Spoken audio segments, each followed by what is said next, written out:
Welcome back to Bible Basics for New Believers. We are looking at some of the material that was presented in the first videos that's a little bit more challenging and going into a little bit more depth. We have already looked through the divided kingdom era and started getting a historical background of prophetic books. Today we're going to take a closer look at the message of the prophets.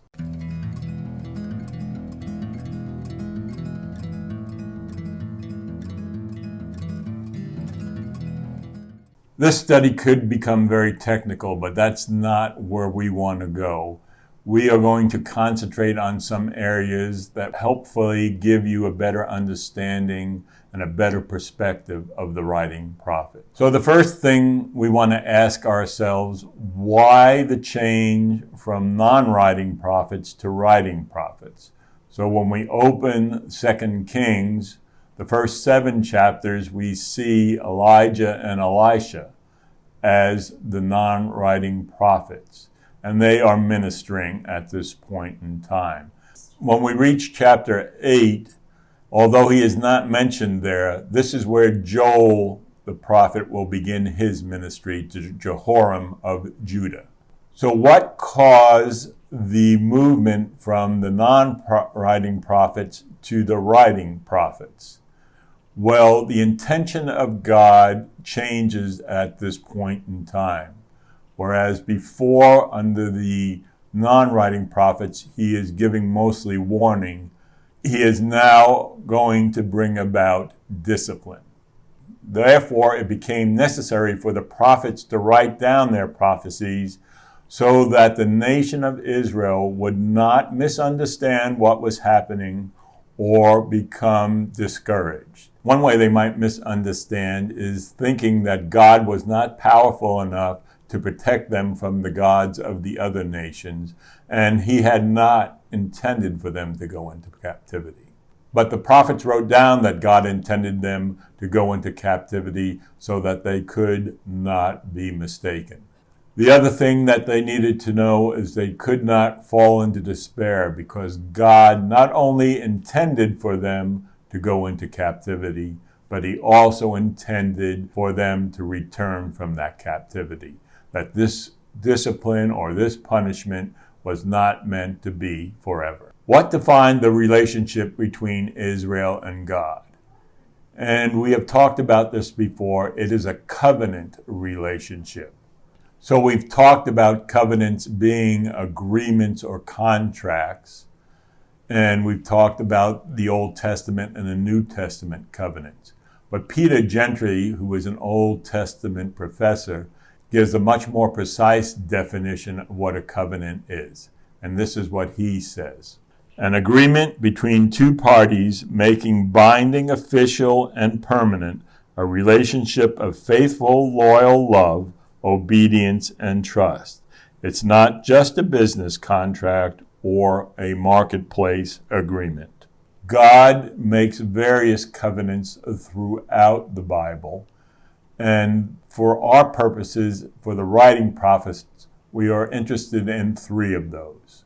That would be the Abrahamic covenant, the Davidic covenant, and the Mosaic covenant. In the Abrahamic covenant, God promises to make a great nation from Abraham, and through that great nation to bless the rest of the world. That occurs in Genesis 12. In the Davidic covenant, God promises David that he will always have a progeny sitting on the throne of Israel. And that's in 2 Samuel 7. And finally, we come to the Mosaic covenant.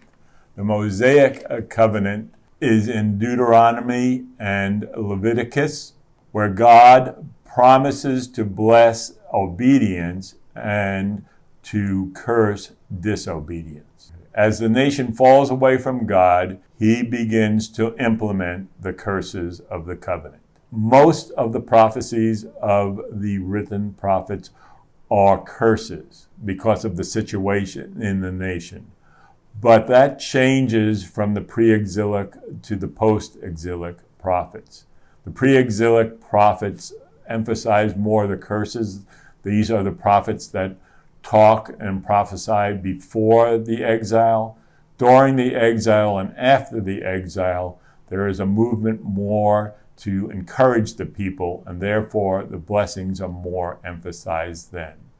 So how did the prophets frame these blessings and cursings? The blessings were framed in such things as agricultural abundance, life, health, prosperity, respect, safety, while they frame the curses in what one writer terms the 10 Ds: death, disease, drought, dearth, danger, destruction, defeat, deportation, destitution, and disgrace. Although God was intending to discipline the nation, at any time if they turned and repented, they could avert the discipline that was coming.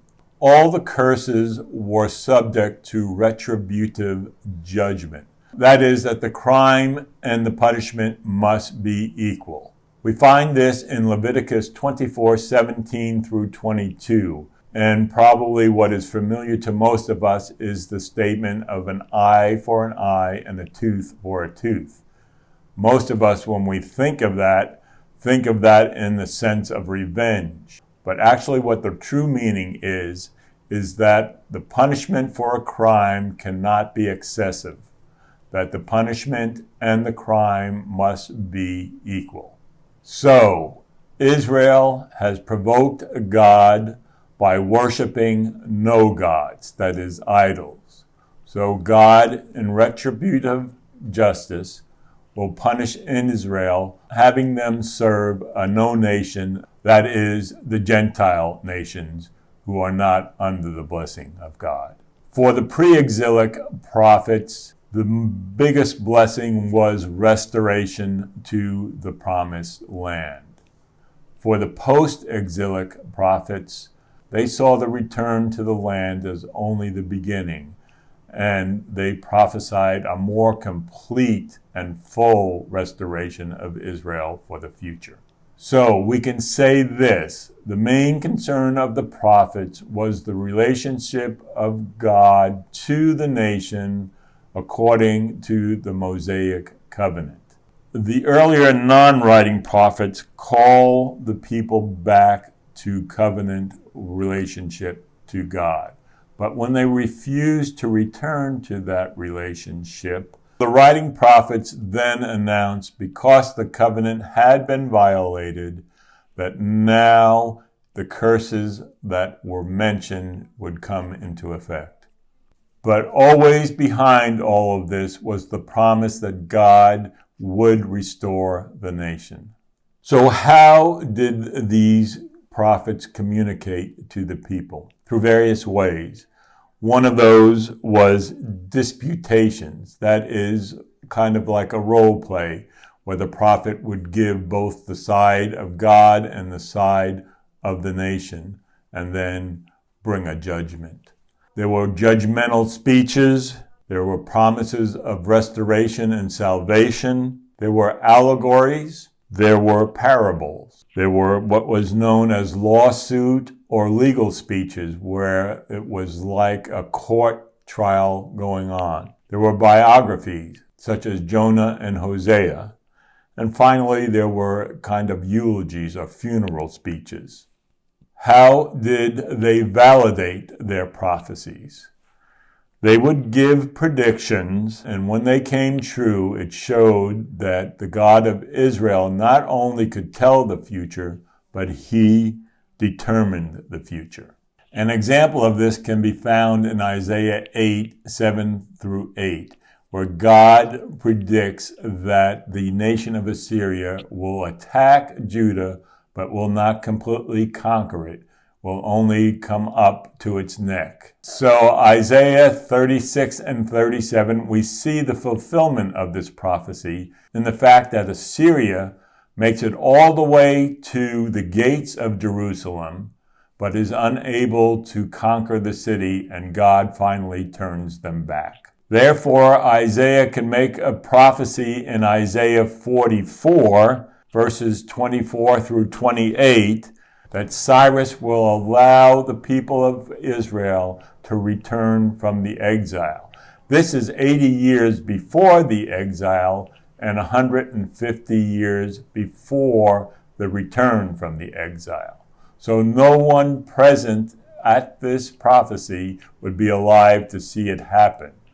But because it is written down, the people in the future can trust this prophecy, knowing that Isaiah had prophesied things before that had come true.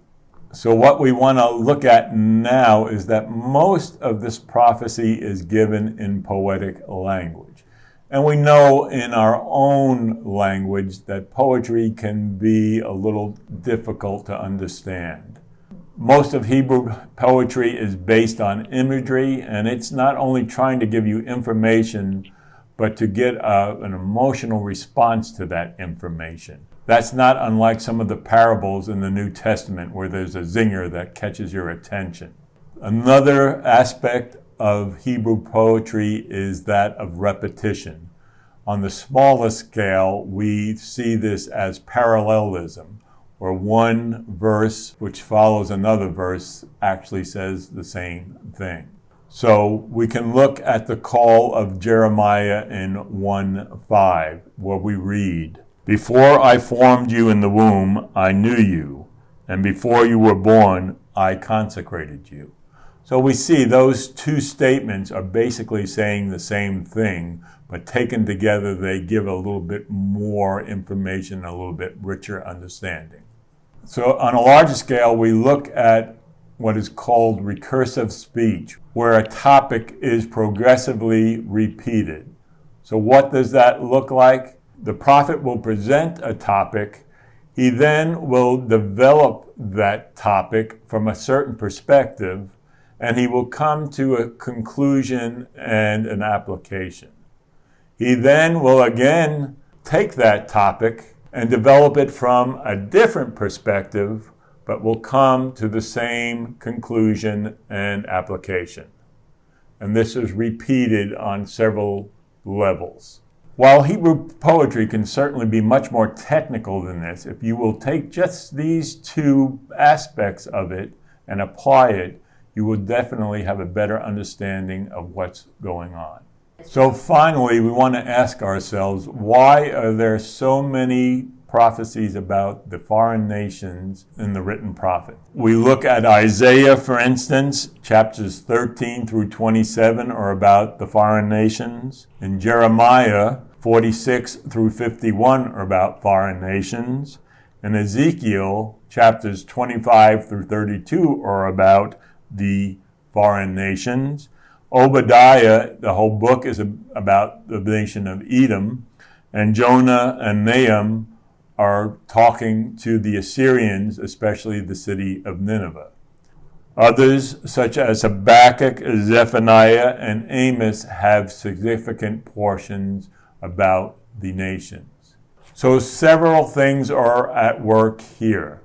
The first things is that the nations must understand that they were being used by God, and it was not their gods or their own powers that allowed them to conquer Israel. The nations must also understand that their standing before God is totally tied to their relationship with the nation of Israel. Therefore, their blessing or cursing pretty much was determined by their interactions with Israel. Also, they must see God as the sovereign God and that their gods are no gods at all. And because God made a promise through Abraham that he would be a great nation and that nation would bless all the other nations, the prophets had to take up this subject. So hopefully this gives you more context about the writing prophets, and you'll be able to understand them a little bit more clearly. In our next videos, we're going to be looking at the New Testament parables. If indeed you are enjoying these videos, feel free to subscribe. And until then, God bless.